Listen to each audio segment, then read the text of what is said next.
On le disait tout à l'heure, nous sommes à une semaine du début du tournoi des 6 nations. La France affrontera l'Italie la semaine prochaine. Alors on a fait un point sur les internationaux qui étaient sur les pelouses du top 14 ce week-end. Ils devaient être 25, ils étaient finalement 24 puisque Yoann Maestri, on va en reparler avec le match de Toulouse, a déclaré forfait. 24, donc alignés tout le long du week-end entre hier soir et demain après-midi, la rencontre entre Toulon et le Stade Français. Une liste donc de 31 avec des nouveaux visages, notamment Camille Chat, le talonneur du Racing 92, Camille Chat qui a tout juste 20 ans, qui sera l'une des attractions de ce tournoi des 6 nations côté 15 de France.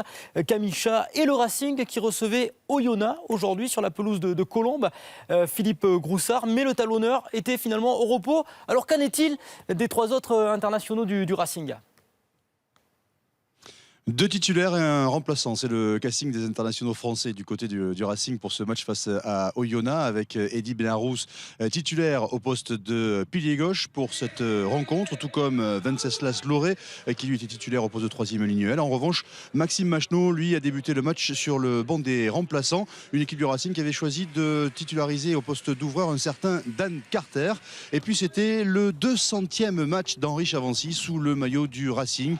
Oui, le garçon n'a que 27 ans. Mais il a déjà 200 matchs à son actif sous le maillot du Racing. Un début de rencontre plutôt bien maîtrisé par les Oyonnaxiens qui s'installent dans ce match, qui monopolisent le ballon, qui confisquent même le ballon aux Racingmen et qui multiplient les actions, qui se montrent dangereux dans les 22 mètres du Racing, mais qui se heurtent régulièrement à la défense adverse et qui finissent par perdre le ballon. Ça manque d'efficacité au plus grand regret de Yoann Autier, l'entraîneur d'Oyonnax, surtout que son équipe a dominé dans le domaine de la mêlée. C'est assez rare pour le noter, le Racing en difficulté dans ce domaine de la mêlée. Le Racing qui va se présenter une première fois dans les 22 mètres d'Oyonnax avec ce ballon pour Henri Chavancy qui avance, qui se retrouve à 5 mètres de la ligne. Il est pris, mais le ballon est toujours pour les Racingmen avec le relais de Phillips. Phillips stoppé à son tour. Et puis derrière, c'est Henri Chavancy qui va remonter encore ce ballon et qui va aller jusque derrière la ligne pour inscrire le premier essai de ce match. Voilà de quoi fêter dignement son 200e match sous le maillot du Racing. Il marque là le premier essai de la rencontre. C'est son 4e essai de la saison. Henri Chavancy qui est le meilleur marqueur du Racing cette saison en top 14. 7-0 pour le Racing, puis 7-3 après une pénalité de Nicky Robinson pour Oyonnax. On retrouve les Racingmen devant la ligne d'en but des Oyonnaxiens qui se retrouvent encore une fois en difficulté, sous pression. C'est la 2e occasion pour les Racingmen. Le ballon est écarté sur Chavancy, Chavancy pour Goussen, Goussen pour Imhoff. Et voilà le 2e essai du Racing dans cette première période. Une équipe du Racing qui a montré clairement ses ambitions au cours de cette première mi-temps en allant chercher systématiquement les pénaltouches plutôt que de tenter les pénalités. L'objectif est clair pour le Racing dans ce match, c'est aller chercher un premier bonus offensif. À la pause, le Racing mène 12-3 face à Oyonnax après ce 2e essai marqué par l'Argentin Juan Imhoff sous les yeux de Camille Chat, vous l'avez dit, au repos, mais qui ne semble pas trop stressé avant de rejoindre Marcoussis dès demain. Début de seconde période avec des Oyonnaxiens qui ne sont pas ridicules, mais qui manquent de réussite, notamment avec Nicky Robinson qui rate 2 pénalités. Oyonnax n'arrive pas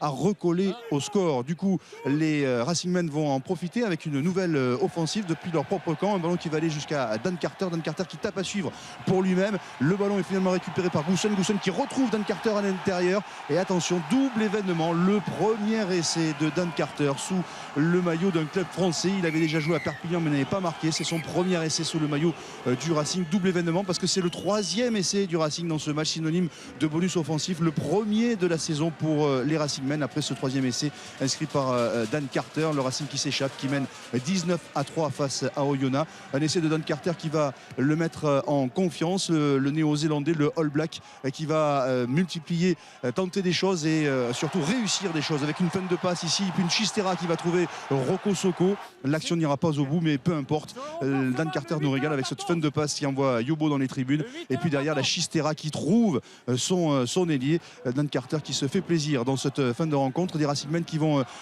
maîtriser et assurer leur bonus offensif dans cette fin de match avec ici un ballon qui va sortir pour Mike Phillips. Phillips qui joue avec Nyanga. Nyanga pour Kinshagishvili. Kinshagishvili qui avance, qui est repris mais qui glisse le ballon à Yannick Nyanga qui va aller derrière la ligne pour aller aplatir le 4e essai du Racing. Essai accordé après arbitrage vidéo. Yannick Nyanga qui a réussi à étendre le bras pour aller inscrire ce 4e essai. Victoire finale du Racing 26-3 face à Oyonnax. Une victoire pleine de maîtrise, pleine d'efficacité, pleine de réalisme. Une victoire bonifiée compliqué pour les coéquipiers de Dan Carter. Et la victoire donc du Racing 26-3, la victoire bonifiée pour le Racing 92. Et c'est l'information peut-être de cette 14e journée. Le premier bonus décroché par le Racing, par les coéquipiers de Dan Carter. Et comme un symbole, car il faut que l'histoire soit belle jusqu'au bout, c'est Dan Carter qui a amené le point de bonus offensif avec cet essai. On va le revoir. La passe au pied, le rebond pour Imhoff et le 2 contre 1 parfaitement négocié par l'Argentin. C'est son premier essai en France. Et c'est un événement dans ce top 14, le premier essai donc de Dan Carter. Dan Carter qui s'est confié à Gaspard Legendre après la rencontre. Et écoutez-le, on a l'impression qu'il est en France depuis très longtemps. En tout cas, il est très satisfait de la copie rendue par son équipe. Obviously, really important game for us. Going into a 2-week break, we really needed the win. And Ajax came here to Paris and were prepared to play. That first 40 minutes, it was really close. They were extremely physical, but yeah, it was nice to get my first try. We're gonna, miss a few of the French players and Welsh, Italian players. Over the next month or so. So it was important we got the win to get the bonus point. It was important. So yeah, we're pretty pleased in the changing room right now. Il est rodé, mais il n'a pas encore dit on prend les matchs les uns après les autres. Ça va pas tarder. Peut-être la semaine prochaine.